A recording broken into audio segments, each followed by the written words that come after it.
Today's podcast is brought to you in part by John Mark Comer's book, Garden City, a book that speaks to the tension we all feel between work, rest, and purpose. The New York Times bestselling author John Mark Comer takes us to the scriptures to identify what it really means to be human and flips the script on the idea that who you are matters, not what you do. He shows that God created us for meaningful work and meaningful rest. Both matter. This book helps you ask and answer the big questions. Does God care where I work? Is there a direction for my life? So you can discern God's heart for your calling, your rhythms, and the way His Spirit wants to shape every part of your life. If you're longing for purpose and a more grounded way to live, check out the new hardcover edition of Garden City wherever books are sold. Well, today's show is brought to you in part by the new book, God, the Science, the Evidence. We talk a lot about faith, but how often do we talk about science in the same breath? You might be surprised to discover just how deeply the two actually agree. For centuries, science has been used to dismiss the idea of God, but today an intellectual revolution is underway. Modern discoveries in physics, cosmology, and biology are consistently revealing the same truth: creation isn't an accident. That profound reversal is what engineers Michel-Yves Bolloré and Olivier Bonassi investigate in their international bestseller, God, the Science, the Evidence. This book is a rigorous, evidence-based critique of materialism, inviting you to explore over a dozen scientific, philosophical, and historical domains. It shows that what was once seemed impossible, that science could point to a creator, is now supported by a vast and convergent body of evidence. With over 400,000 copies sold in Europe, this book is sparking a global debate. It's thoughtful, fascinating, and a powerful reminder that reason itself affirms the existence of God. Learn more and find out where you can purchase your copy today by visiting godthesciencetheevidence.com.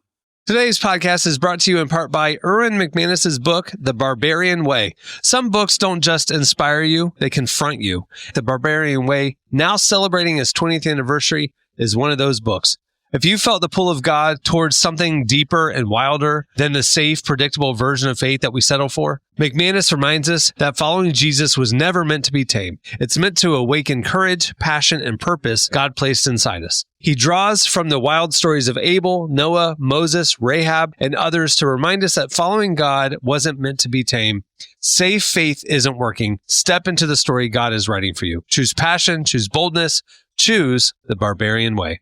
Available now wherever books are sold. Acast powers the world's best podcasts. Here's a show that we recommend.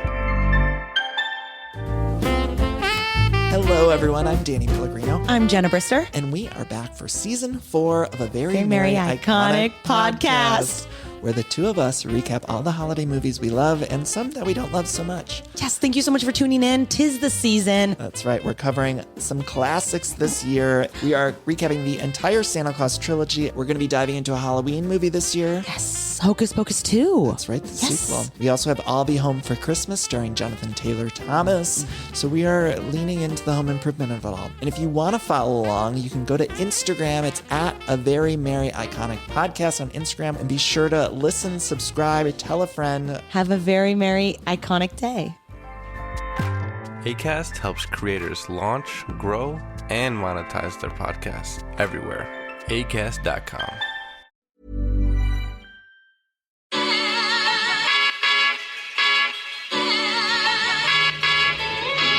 This is the Relevant Podcast.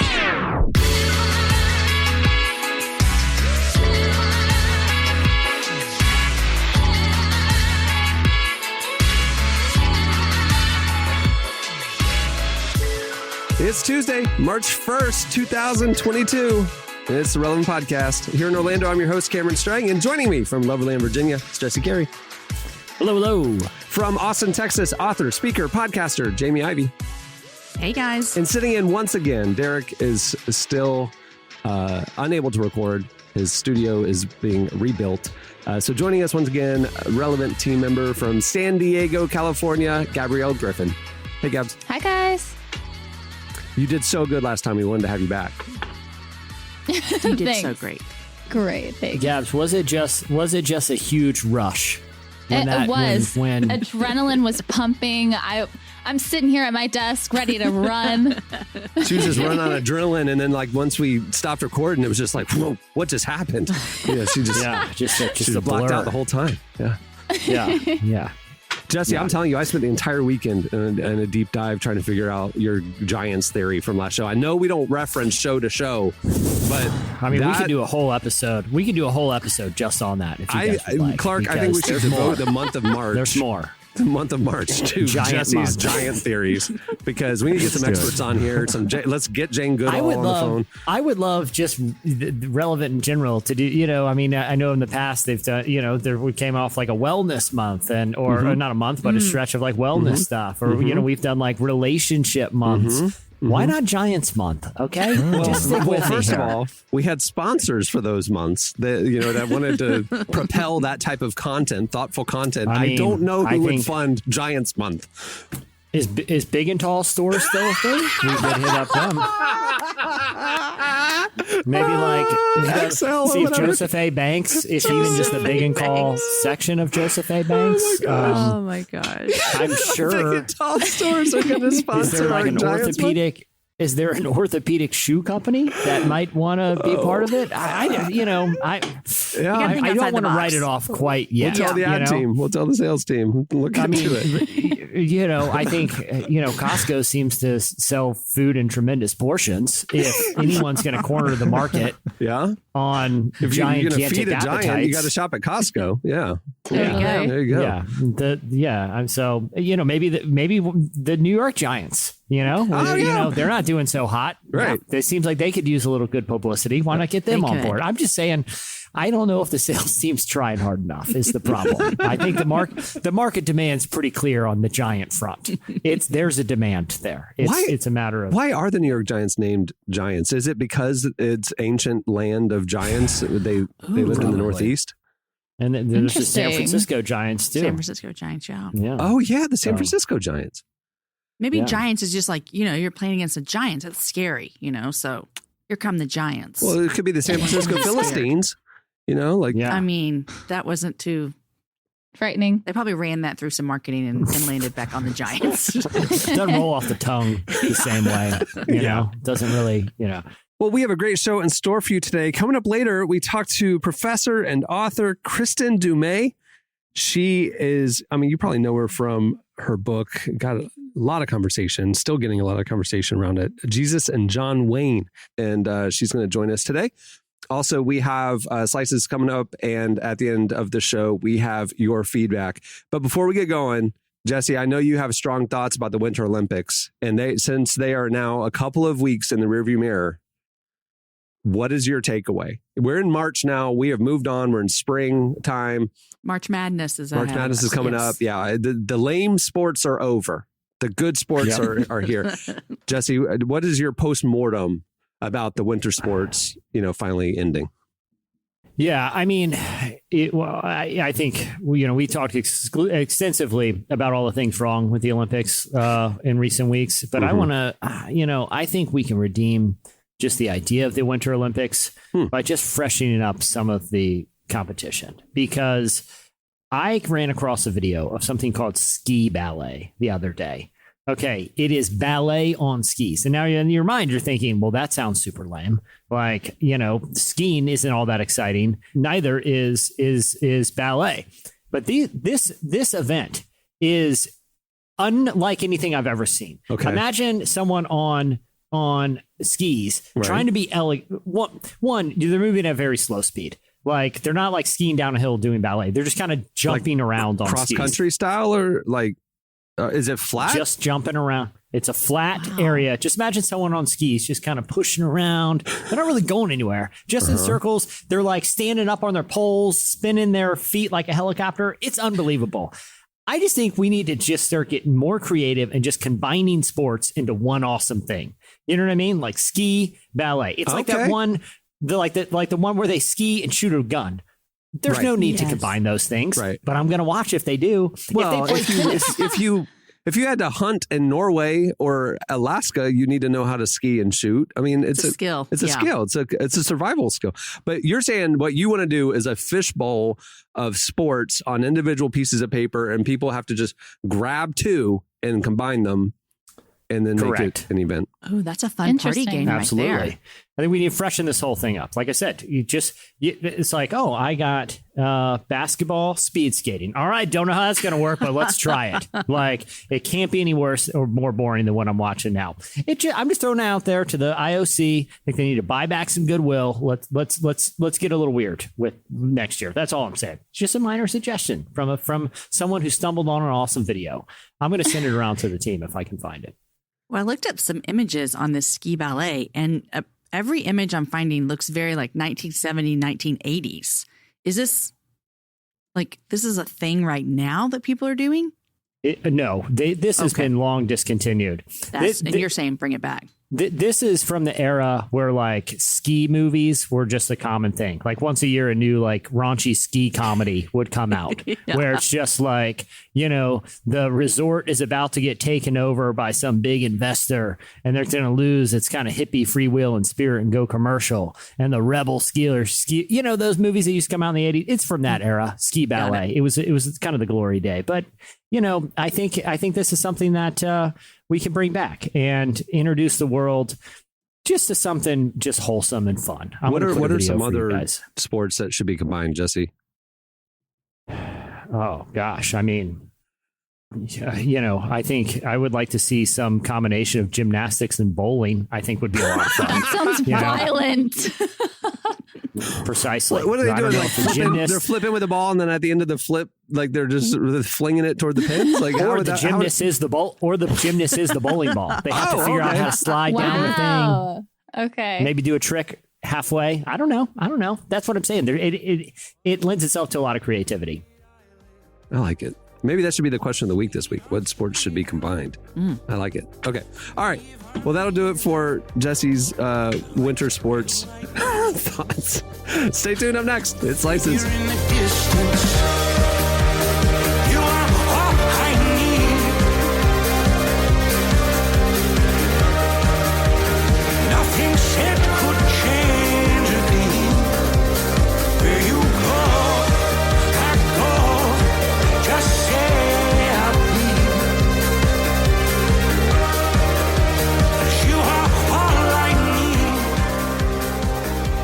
You're listening to Future Islands. The song is King of Sweden.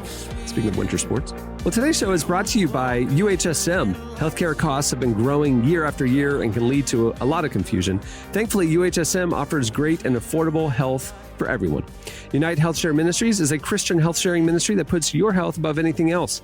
The programs at UHSM aren't insurance, but member-based fellowships where faithful people can take charge of their own health care. UHSM offers a variety of programs to meet your needs, from telehealth options to plans that cover the unexpected moments in life. UHSM has something for everyone. For more info, check out uhsm.org or contact a rep at 800-900-8476. Again, check out uhsm.org or contact a rep at 800-900-8476. Okay, it's time for Slices. What, you going with the original? 1 second. Slices.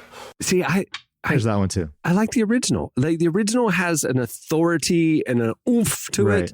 And that one is like, It sounded great. It sounded great. Well, do you really want one that's going to be a shocker, Gabs? Because yes. Here you go. Yeah. Slices. I hate that one. Sets the That wrong sounds tone. violent. Yeah. Yeah, that's no good. Yeah. Do the sexy one. We need the sexy one. Oh yeah. It's time for slices, girl. Bringing the heat. All right. What do you have, Jesse? All right. So how many of you guys, how often do you leave home without your phone, if ever? Never. My car Often. doesn't work without my phone, so I can't leave home without it. Often, Gabs? Often, yeah. I really don't like to be on my phone. Where do you go without a phone? Usually with my husband. I feel like if I am with my husband, I really don't need my phone that often. So if I'm trying to be intentional, I'll leave it at home. Yeah. Oh, So, well, there you go. yeah. What about you, Jesse? Do you ever leave home without it? Almost never. I mean, I don't even go from room to room without it. And that's probably problematic. So what you're saying is when I text you and you don't reply for 8 or 9 hours, it's intentional. Jesse, you just got called out. I'm not. Here's the thing. I will say this. The evenings are a little different. The evenings I will like leave it somewhere. And if I'm like putting my kids down or if I'm really engaged in a show, I will put my phone, saying the evenings are kind of my, not digital twilight, but like the time where I don't have it. But if it's during the day, I'm always thinking there's someone trying to get a hold of me. Right. Well, I wanted to read some recent findings you got there. Like everybody's trying to get in touch with me all the time. I didn't say everyone. I just said there are people. And it's most likely people that are dependent on me for some reason or another that I've dropped the ball on something. So I can tell you it's for stressed out. It's not for ego reasons. Yeah. It's that, oh man, what did I forget to do today? Who's mad at me right now? But there was a new study, and this studyfinds.org actually did sort of a aggregation of a handful of recent studies that show just how dependent people are on their phones. 1 in 8 people claim that a dying battery actually gives them physical symptoms of anxiety. If they see that their battery is on the verge of dying, 1 in 8 people in part of this survey, and the survey, should be noted, was commissioned by a mobile tech company, that 1 in 8 actually have physical anxiety conditions when their phone is on the verge of dying. Nearly 48% said it would be very upsetting if they lost their phone. That's a higher percentage than people who would be more upset. They would be more upset about losing their phone than their bank card, their car keys, or even their wedding ring. The losing the phone had a greater degree of people that were demonstrating signs of being stressed out and upset. I don't love it, but I can kind of relate, to be honest with you. There are a few things that stress me. I was at a friend's house the other day. I was getting ready to leave. And now you're bragging that you got friends? Golly, man. And they have a house. So you have popular. a friend? Wait, hold on. Let me get this straight. You have a friend who has a house? Yeah. Wow, must be nice. Yeah, there's friends and houses and shelter. And I was about to leave, and I was like, guys, I can't find my keys or my wallet. And you know what? I wasn't that stressed. I was like, yeah, what's the worst that's going to happen? I'll have to get some credit cards replaced. I'll get a key made. If I don't have my phone, it's a feeling I don't like. And I'm not saying that's a good thing. I'm just being honest. Mm-hmm. This study, didn't make me any more comforted. It's like, I know a lot of psychology goes into the design of how we interface with technology, that they're designed to make us dependent on them. But when you guys experience this, is it kind of a wake up call for you? Experience the anxiety? Yeah, to experience these negative feelings when you're without a device. Yeah. I mean, I get that anxiety situationally. It would make sense to get anxiety if you're like you don't have transportation and you need your phone to be able to get in touch with somebody to get transportation, to Uber or something. That makes sense to have anxiety. But if we're talking like we're just with people and hanging out and your phone battery is dying and you can't charge it and you have anxiety, I mean, then you're just a little too attached to your phone. Yeah. I'm like, who cares? Like, I'll go all day without my phone. Too. I don't even know. I'm fine. Jamie, what about you? Well, I mean, I was thinking when you're talking about how much I use my phone for, and I've actually debated about taking email off my phone. Do you guys have your email on your phone? Mm-hmm. I do. Yeah. I didn't for a while, but I do now. Yeah. I'm actually considering taking it off because it would be like, I'm just going to have that because I'll check my email on my phone all day long. And that feels so counterproductive because I'm not actually emailing anyone back. So I feel like I'm not actually doing anything. Yeah, take it off. But I think just the thought of like not having my phone, it would stress me out. And I'm trying to think if I should feel bad about that or not. You're a parent and your kids may, like I think with people that have like your parent, I mean, like having your phone, it's kind of a safety net in case something happened, they can reach you, that kind of Which thing. Which is so funny. We're all of us, Gabrielle, I don't know how old you are, but all of us, everyone else on this podcast, we all remember that we didn't have phones when we were in high school and middle school. Yeah. And so like if I needed something from my mom in the middle of the day, I had to go to the office. I had to ask the secretary or the person at the front desk if I could use her phone. And then, my mom wouldn't answer her phone because she was driving from work to home. There just was not this easy access to get a hold of everyone. And I think that we're so used to that now that we even think like, well, why isn't my kid texting me back? And then they finally do. They're like, Mom, I was taking a test. I'm like, well, just answer your phone real quick. I mean, I know you're in 5th period, but just, answer me. We're so used to that instant everything. And not only that, it like phones serve, and I consider myself someone who's reasonably comfortable in their own skin and can reasonably comfortable in social settings. But the phone is like a weird social crutch too, where if you're in a place and you just want to disappear, you can just start scrolling Twitter or looking at Instagram. And all of a sudden, no one bothers you and you're not socially uncomfortable anymore. Or if you're at a party and you don't really know anyone or just want to break from talking to people, it's totally socially acceptable to just start looking on your phone.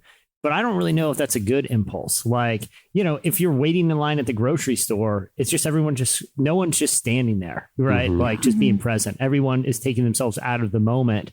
And I almost feel like not so much the ability to get a hold of someone or not get a hold of someone or to be accessible. I almost think that's sort of the more not dangerous, but concerning thing is, have we lost the ability to just be and not to be present? Exactly. Not to have a device in front of our face. If we're at a stoplight, again, sometimes I'll catch myself at a stoplight. I'm like, I want to see what's going on Twitter for this 30 seconds. It's like, you sometimes you do wonder, like, what is access to this technology actually doing to us psychologically? And this study is interesting because not just psychologically, it's having an emotional impact on people just at the idea that the battery might prevent them from being able to access something that they feel a compulsion to constantly look at. I think it's without question that it definitely takes us out of the moment and affects our relationships and affects friendships. It affects you being present. I mean, like, I can think of just recently being in the store in line to get something and talking to a friend I was with and them being on their phone and feeling like it was rude, feeling like, this is keeping us from connecting and talking and being in relationship. I feel like it affects us negatively in a lot of ways.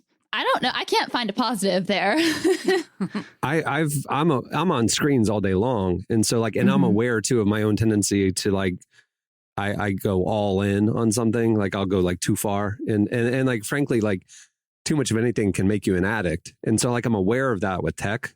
So when I'm not like screens in my face working or we're watching TV, like I'm intentional to like turn off the phone. And like, I'll just go like sit in the evenings and watch the sunset on my back porch completely in silence. Cause I need that break, like, and like when I'm in the car, like I put the phone away. Like I'm very mindful that I'll take it too far. Like I'll be too addicted to it. So I put that boundary up for myself, but I probably learned that the hard way. But it's interesting. Anxiety from low batteries affecting America. There you go. All right. What do you have, Jamie? Well, this is an interesting story. And I don't know if you guys remember that in 2015, there was a shooting where a gunman actually shot a reporter and I believe her cameraman as they were doing a live coverage of the news. Wow.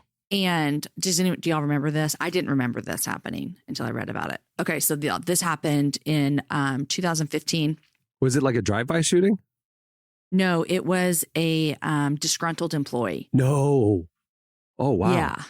Yeah. So it's an interview, shots ring out, and it's a 2-person film crew. And the reporter, Allison Parker, she was actually killed as well as her reporter. She runs desperately as the camera tumbles to the ground. The cup clips, and the final scene is the legs of the shooter as he advances. Well, this 17-second clip, which I'm just so surprised that this actually went live. I would have really thought they had a delay going on here, but I guess not, right? So this 17-second clip from 2015, as the cameraman and the reporter were fatally shot by a disgruntled employee colleague, it went viral. And it's been viral. It's still viral. It's been viewed millions of times on Facebook and YouTube and other places.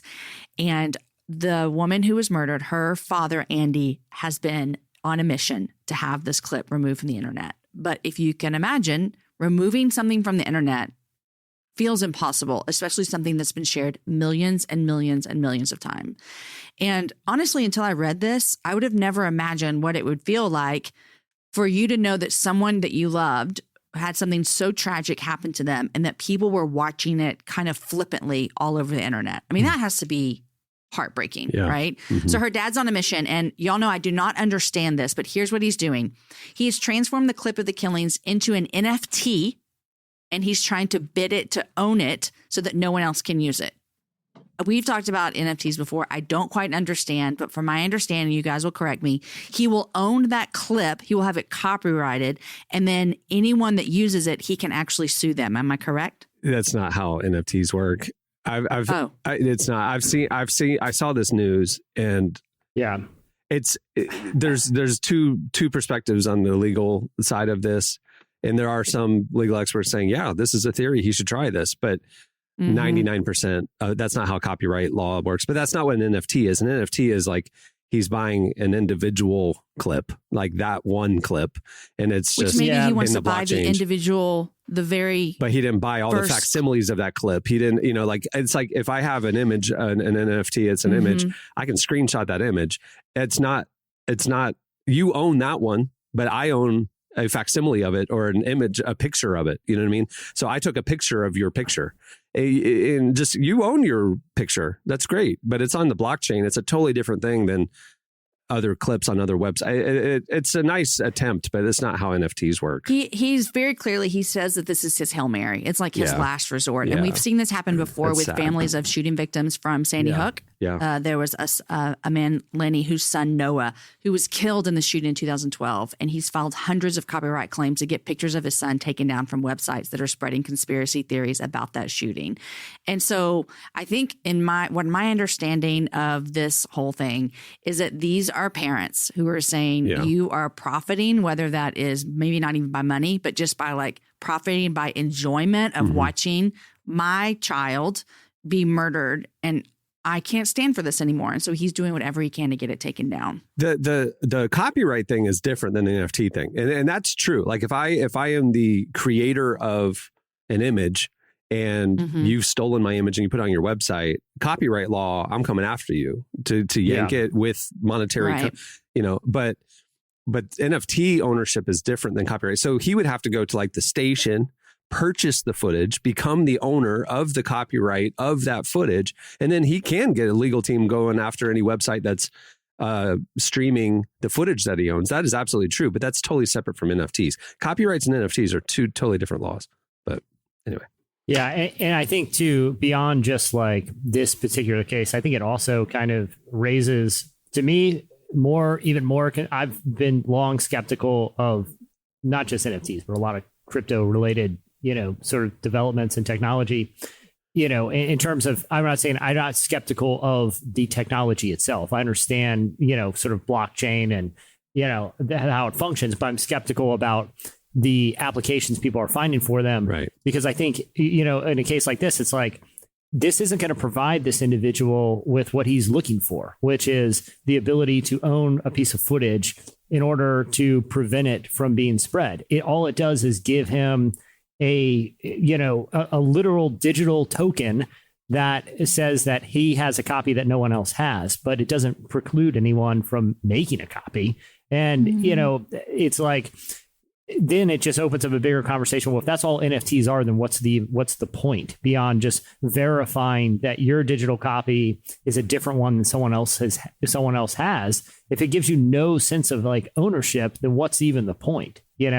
I that's kind of I guess a separate conversation, but I think one that is related to this. And I think there are some major misconceptions about NFTs that need to be dispelled, especially for people who are considering investing in them. For sure. Okay, can I read this from the article? Yeah. It says that he just doesn't want people sharing footage of his daughter's murder anymore, and turning the video into an NFT would technically give him the legal leverage to file copyright claims against platforms that host the video. Does that clear up some misunderstanding? No, you communicated that clearly. That's just not how NFTs work. It's a sad story. It's a very sad story. Yeah. Mm-hmm. Well, okay, Gabs, your debut slice, no pressure. What do you have? The world awaits. Great. Well, my The slice is stakes coming. cannot be higher. Gabs, what is your slice? You know what? The pressure you guys put on me is making me want to like stuff my head in a pillow and not come out for the rest of the day. Can I be honest, Gabs? I got to be honest. I'm nervous for you. Great, I understand how big of a deal this is, and don't ruin the show. Having Gabs, we've got a good momentum. High degree of anxiety right now. Wow. Okay. Well, you know what? I've never been told I'm a good storyteller, so this should be interesting. This is coming from all the way from... You're off to a good start. Once upon a time. Self-deprecation is my humor. Okay. This is coming from Forest Lake, Minnesota. Okay. This man, Eric Johnson, he owns a collectibles store. So it's like knickknacks, collectibles items, babies. Things that you wouldn't find in a regular store. He had a Pokemon collection and he worked extensively to have this in his store, just the most exclusive of the Pokemon cards. A thief broke in the middle of the night, dug a tunnel through his wall, like actually created a hole and then made it like a tunnel. Like old-timey bank robberies? Were they I guess so. He didn't... He chiseled his way through. He didn't trip any alarms. He didn't go through a window. So obviously the owner had no idea until he reviewed camera footage and obviously saw a store the next day. But he stole $250,000 worth of Pokemon cards. And oh my gosh. Yeah. So now the owner is having to file through insurance, but he broke down because I guess he can't get the Pokemon cards back either way because they were so rare. And yeah, the craziest part of this though is that this man literally created a tunnel through the store wall for Pokemon cards. That's like Shawshank Redemption style, isn't it? Ocean's 11. Yeah, Ocean's 11, ventilation shaft. It's like Tom Cruise going down the ventilation shaft for the knock list or whatever. And but this is just some nerd tunneling for Pokemon cards. So they haven't caught him? Nope. He's still at large. So if you have Pokemon cards, hide them isn't there away. security footage and stuff? I mean, there is, but there's no there's no way to He's visibly tell who it was. Costume. Just look for the big nerd in your town, and that's the guy. That's the culprit. Yeah, the now new rich nerd in your town. But 250,000 sounds like a lot, right? It sounds like a lot, but there are actual single Pokemon cards that sell for over $1 million. So 250,000 for a whole collection actually isn't that crazy. Maybe that's going to a collection that he already had. Now he has an ultimate collection. Then he just needed this one last collector's edition piece. Maybe. I don't know. Get out the pickaxe and start chiseling away and go. That's crazy. I think and this is outside of my beat, but I believe Jake Paul recently bought a Pokemon card or set of Pokemon cards for north of $3 million. Yeah. And, what? I can't remember if that was the one where he opened the packages live on YouTube to reveal his $3 million cards, and it was G.I. Joe cards. It's the one that's stuffed in there instead and just ripped them off and, got off scot-free, which is objectively hilarious. That's one of the things on his YouTube channel. He was just opening packs of cards and came across $1 million card. And then when he fought, he turned this $1 million card. He got it encased. You got to put it in case, and he turned it into a huge necklace. And that was the necklace that he wore to go to the ring to fight his next fight, whatever. He was walking in with his $1 million Pokemon card and his gold necklace. So it just seems like if I'm going to tunnel into something for theft, right, I got to make it, because that's not a cool story. Cameron, I know we've talked about those heist shows on Netflix. There's 100 of them, and it tells people stories of awesome heist. Yeah. You want to steal man, I got a Brinks truck worth of cash. I got these priceless jewels. This fleet of Italian sports cars or something. It's cool stuff, right? And it's hey man, I tunneled into a sports car store and ripped off some kid's Pokemon collection. It's well, that's not that cool. It's why are you bragging about that? You're not part of the cool thief club anymore. This is for cool heists people, not people, tunneling into the nerd store to take Pokemon stuff. Nerd store. It's the nerd store. The nerd store. Especially now knowing that there are cards worth $1 million and more. That's insane. What? Yeah.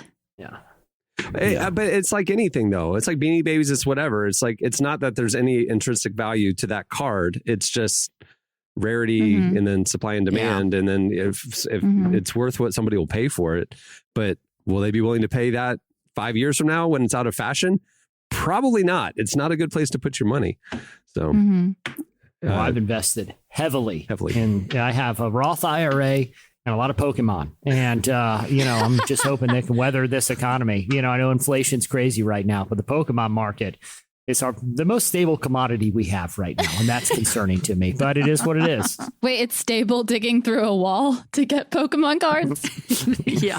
It's high demand, All right. Good job, Gabs. You didn't ruin the show. Thanks. I'm very happy. That's a great storytelling. A low bar, but you cleared it. Thank you. All right. Stay tuned. Up next, Kristin Du Mez joins us. I think I met you in a dream. The way you move is like a distant memory. I think I met you in a dream. It feels so real to me.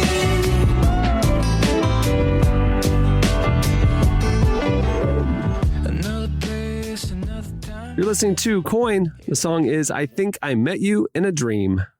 Well, our guest today is Kristin Du Mez. She's a professor of history and gender studies at Calvin University.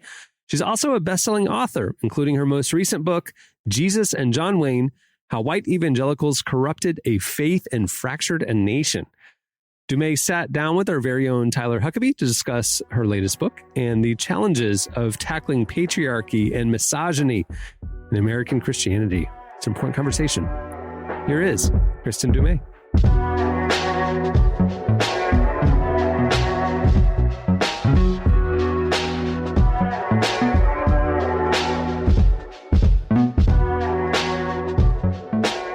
Your book is a lifetime source. The subject of your book is a lifetime source of fascination to me, and I'm really glad that somebody finally tackled this. A little jealous that you beat me to the punch, but you did a much better job than I would have on it. So can you start by just giving me, for the people who haven't read it and aren't familiar, a little bit about yourself and maybe a broad overview of Jesus and John Wayne? Sure. I teach at Calvin University, and I grew up in a small town in Iowa in a conservative Christian subculture, Christian Reformed church, actually, so Dutch ethnic tradition. I went to a Christian university, went to Dort. Then I went off to graduate school to study U.S. history, intellectual and religious history. But my first semester there, I was introduced to women's history and gender studies, and immediately changed my course of study. And my first book ended up being out of my dissertation, A History of Christian Feminism. And then once I ended up at Calvin, it was actually my students who introduced me to the literature that is really at the heart of Jesus and John Wayne. They introduced me more than 15 years ago to John Eldridge's book, Wild at Heart. And it was at that point that I began to wonder how Christian conceptions of masculinity, particularly a more militant conception of masculinity, might be connected to a broader set of issues. At that point, it was early in the Iraq War, and I was looking at survey data on how militaristic, how much more than other Americans, white evangelicals supported that war, preemptive war in general, condoned the use of torture. And so from that point on, I just began watching this conversation carefully. Of course, this was the time of Mark Driscoll. There's a lot going on, Doug Wilson and others. And I just tracked this for a long time. And then it was in the fall of 2016 that actually in the weeks after the release of the Access Hollywood tape, we saw white evangelicals continue to support Donald Trump in rather astonishing numbers, given everything, that I decided to dust off this old research and see what I could do with it. And that's really the origin story of Jesus and John Wayne. Something that we hear quite a bit relevant is, and that I've felt even, is this idea that the Trump thing came out of nowhere, that all my life I had thought Christians were like this, and now this happens, and I was wrong my entire life. Based on your research, is that a fair assessment? Was it fair for people to be blindsided by this? Yeah, not really. Right. And that's really what I came to realize in those weeks after the Access Hollywood tapes, because while I had been watching kind of this conversation around militant evangelical masculinity for more than a decade, I had seen one after another evangelical leader become enmeshed in scandal, in abuse of power, in sexual abuse scandals, either directly or indirectly. And many of those who did were those who were kind of the key proponents of this really militant conception of masculinity and of evangelicalism more broadly. And so it was at that moment that I realized we've seen this before. We've seen this before. And that's why in the aftermath of the election, everybody was kind of wrestling with this 81% of white evangelicals who supported Trump. And the narrative then was, this was a betrayal of evangelical values. And knowing the history that I knew, I couldn't accept that. I thought this is not the betrayal of evangelical values. In many ways, it's the fulfillment. We just haven't properly understood what those values are. Things like family values, evangelicalism. What's really at the heart of that? And when we understand that, then we'll see that what we see in this widespread devotion to somebody like Trump is in fact largely consistent with many of the values that evangelicals hold.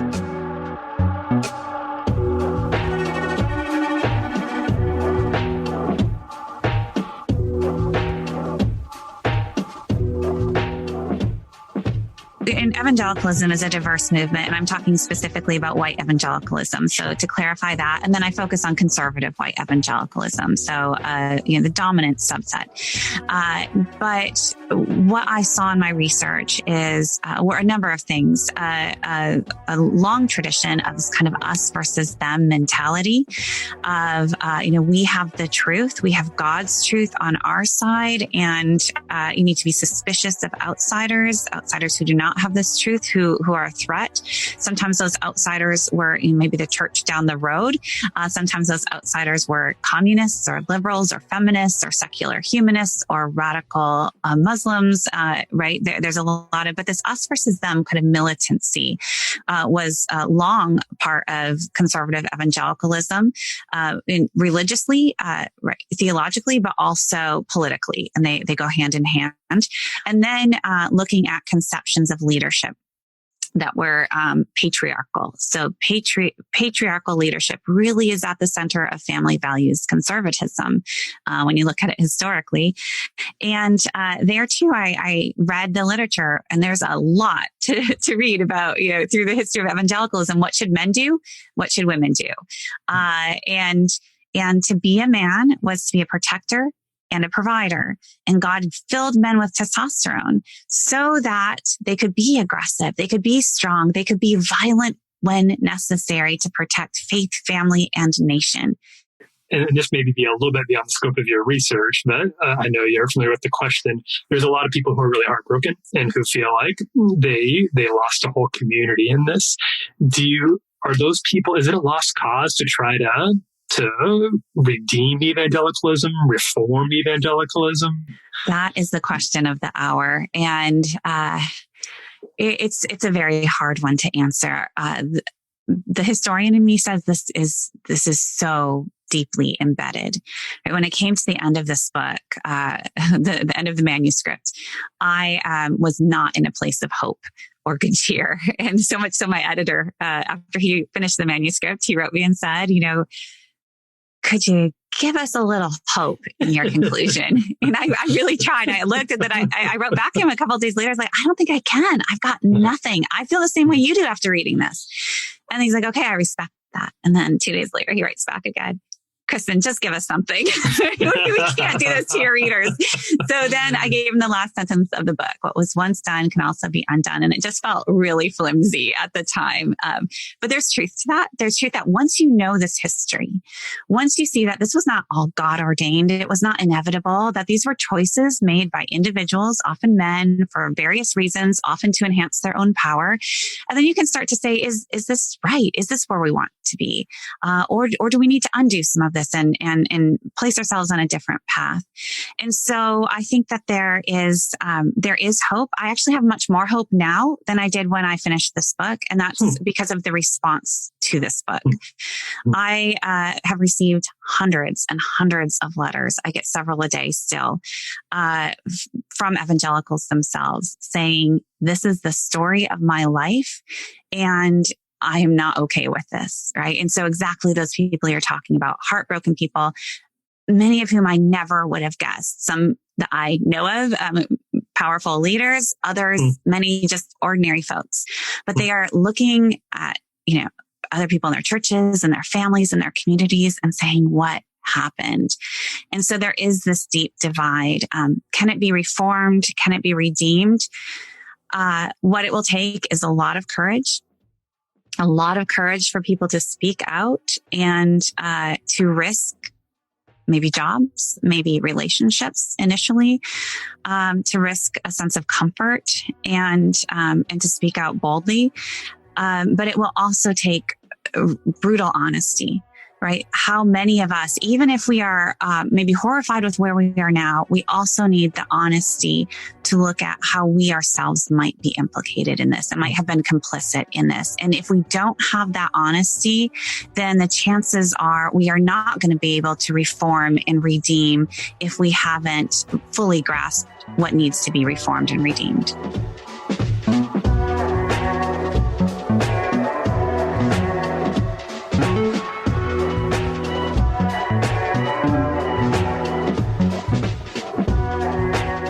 That was Kristin Du Mez. You can read more of our conversation with her over at relevantmagazine.com. Okay, stay tuned. Up next, it's your feedback.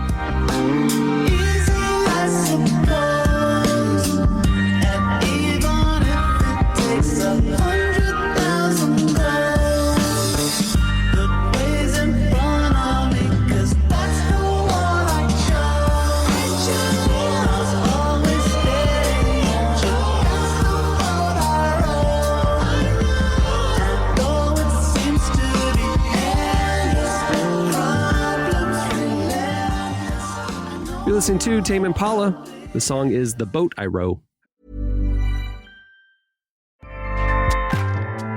Acast powers the world's best podcasts. Here's a show that we recommend.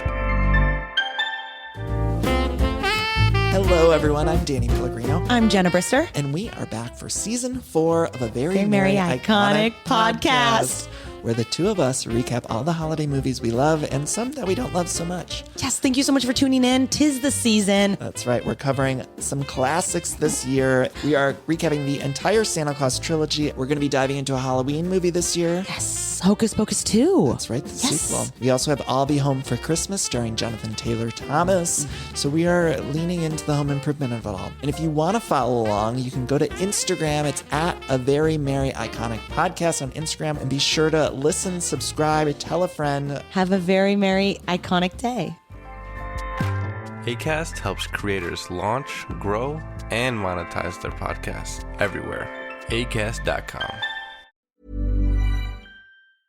Okay, it's time for your feedback. Last week, we had you guys send in cringy clips, audio clips, or video clips. And then we got thinking, we need to nail that. We need to narrow this down. We need your favorite cringy church video clips. Those viral videos of the pastor having a slip up or this, that, whatever. They're hilarious. They're great. You guys hit us up on Twitter at Relevant Podcast and sent in a whole bunch of them. Also, you sent us a bunch that didn't have good audio. Like, this is an audio format, people. So if it's just like a silent video of a guy tripping, like, that's not really good. But there's a lot. If you want to go view them, go check out the replies over our Twitter account. But here are a few of our favorites. Griffin Gullidge sent in one that's just called Heavenly Farts. The description says, words are hard and sometimes we get tongue-tied. It happens to the best of us, even this pastor who tries to start off a sincere prayer. Here it is. Before we begin, let's pray. Let's pray. Heavenly Farts, Heavenly Father. There's no recovery. To be stimulated to love you more. Oh, we kept going. Oh, man, I would have just stopped, laughed. I love it. We're gonna, we're gonna need to take a beat. I did say Heavenly Farts. No. Oh, man. Okay, so the next one is from Jeff Walden. Jeff Walden. It says, it starts off with what appears to be a lovely instrumental cover of the song Give Thanks. But about 25 seconds in, someone who has likely never played the saxophone before jumps in. And this is what happens.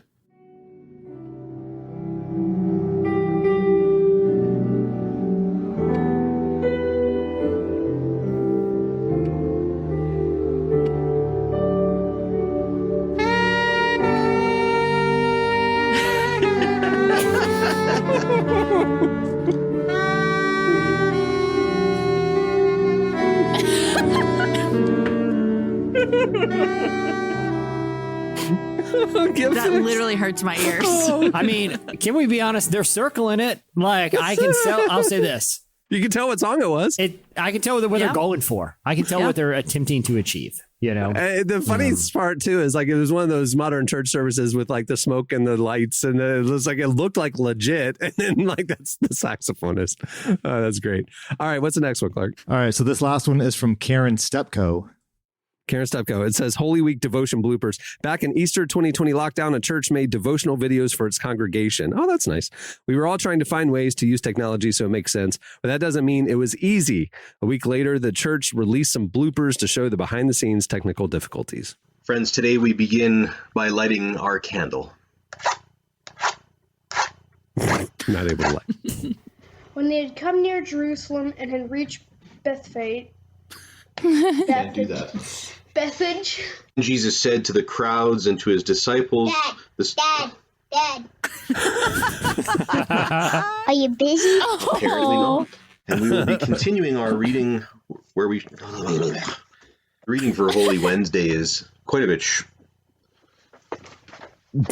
Something burning? As I've been saying throughout this Holy Week devotional, nope.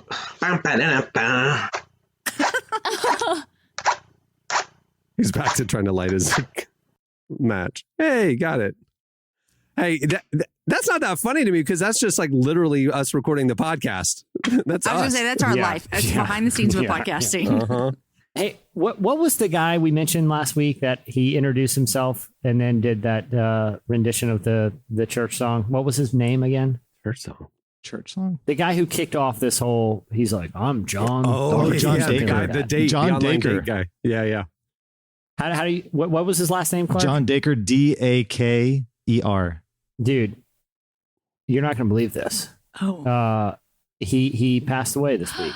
Oh my gosh. And there's like a fitting tribute there. I saw that, how did you find this out? I'm going to send you guys a link. Oh, wow. I didn't get it. I meant to read this before the podcast. The online date story. And like she talked about, he made these song videos. Wait. Who are you talking about? No. Not the song video guy. The awkward singer, the awkward singer guy. Oh, all right. I'm John Dacre. Yeah. Uh-huh. Right. Oh, Yeah. he was old. There he is. Wow. But I evidently, evidently this is Patheos has a very interesting tribute to him, and which acknowledge his viral notoriety. Right. And it ends with the line, "May he rest in peace, and may his memory outlast the internet." Oh, that's right. May All of our memories Yeah, outlasted. So rest in peace, John Dacre. Wow. Well, there you go. Wow. Well, there's more feedback where that came from. Go check it out. Relevant Podcast Twitter account. Okay, it's time for this week's Editorial question of the week. Hey. All right, I said it at the beginning of the show. Help us invent new sports. Do the grab bag. Find 2 different events. Help put them together and describe the event to us. Describe what the objective would be, like Jesse's gymnastics bowling. Give us a word picture of what it would be like to experience that. Hit us up on Twitter at Relevant Podcast, or you can answer wherever you see us post the question on the other socials as well. Well, before we wrap up, I want to thank Kristin Du Mez for joining us. Make sure to check out the rest of that conversation. It's fantastic. It's over at relevantmagazine.com. And also, if you haven't yet, make sure to pick up her book, Jesus and John Wayne. It's available everywhere. Also, make sure to visit the faith section and check out A Deeper Walk every morning. It's presented by Lumo. It's our morning devotional. You can also sign up for an email to get it sent to your inbox every morning. It's right there at relevantmagazine.com in the faith section. It's a great way to start your day. Really, really like it. Also, if you like the show, make sure to let people know. Rate us and review us wherever you listen, whether that's Apple, Spotify, or wherever you hear it. It helps us out. We love the feedback. Also, if you like the music that we play in the breaks, make sure to check out our Spotify playlist. Just search for Heard on the Relevant Podcast. We update it every week. Some good bangers. Okay, on that note, we'll wrap it up. I'm Cameron Strang. I'm Jesse Carey. I'm Jamie Ivey. I'm Gabrielle Griffin. She didn't ruin the show. Good job, Gabs. 2 down. Gabs, you killed it. You killed it, Gabs. You did great. Great job, Gabs. Thanks. All right. You guys have a great week, everyone. We'll see you on Friday.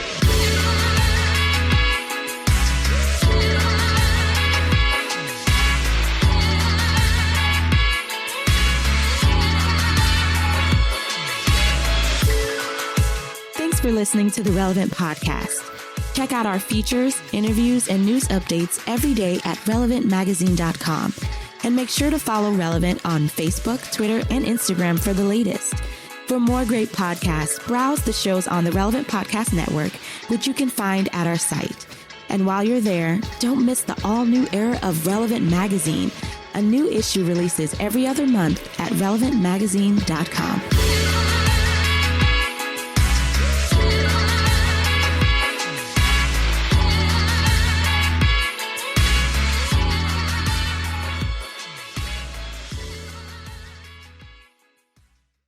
We're going to need to take a beat. I did say heavenly farts. Relevant Podcast Network. Time is precious, and so are our pets. So time with our pets is extra precious. That's why we started Dutch. Dutch provides 24/7 access to licensed vets with unlimited virtual visits and follow-ups for up to 5 pets. You can message a vet at any time and schedule a video visit the same day. Our vets can even prescribe medication for many ailments, and shipping is always free. With Dutch, you'll get more time with your pets and year-round peace of mind when it comes to their vet care. Go to Dutch.com to get vet care that is always there for just $92 a year.